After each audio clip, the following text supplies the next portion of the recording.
Good morning guys, dito kami guys na karga sa backhoe guys.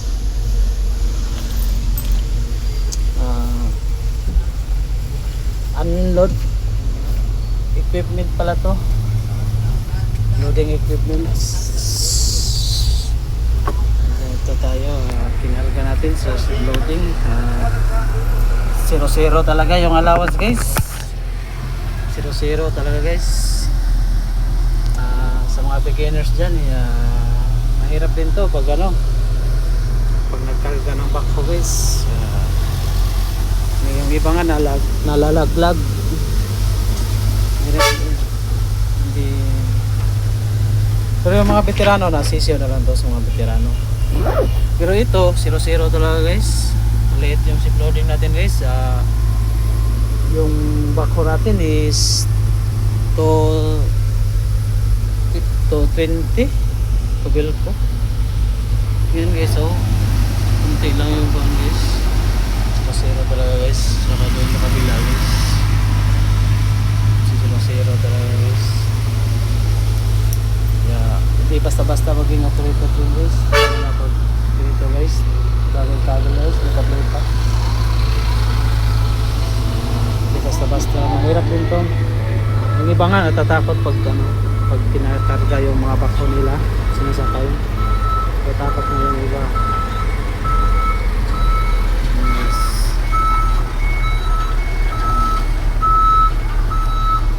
Dito tayo, lumaan kami sa Tisda guys.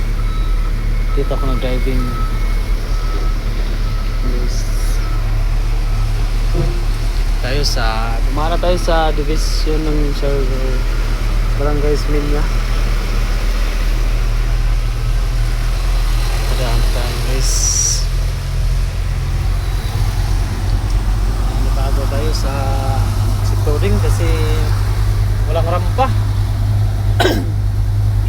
Walang rampa, diskarte lang talaga natin guys. Punta kami sa Barangay Union guys,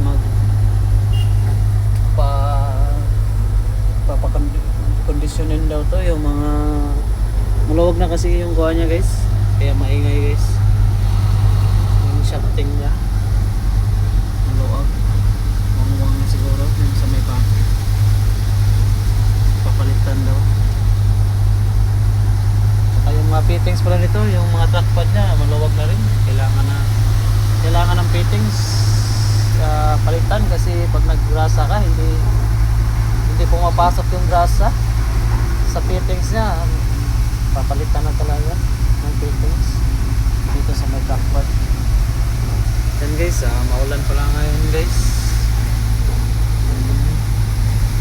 Parang tag-ulan na siguro dito sa Siargao. Yan guys, tag-ulan na guys. Tayo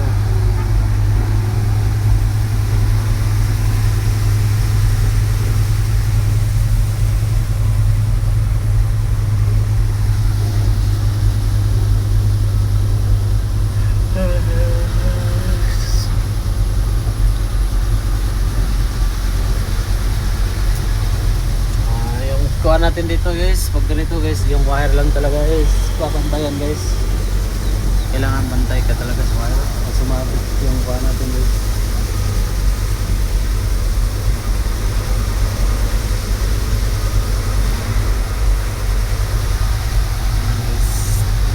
Don't forget to follow, like, comment, and share. Hindi ko na videohan yung pag-akyat ko kanina kasi hindi pwedeng hawakan mo yung cellphone tapos aakyat ka guys, makamats ka siya guys. Dito na lang ako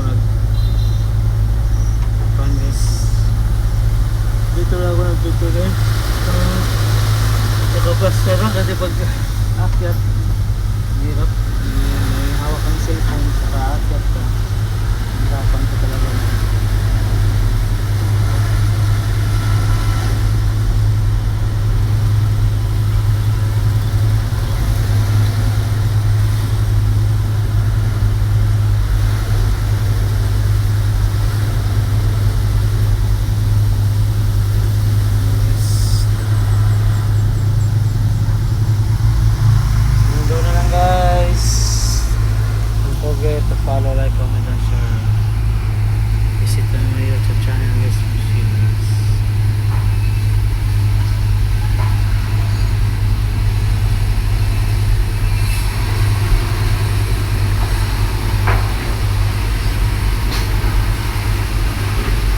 Hmm.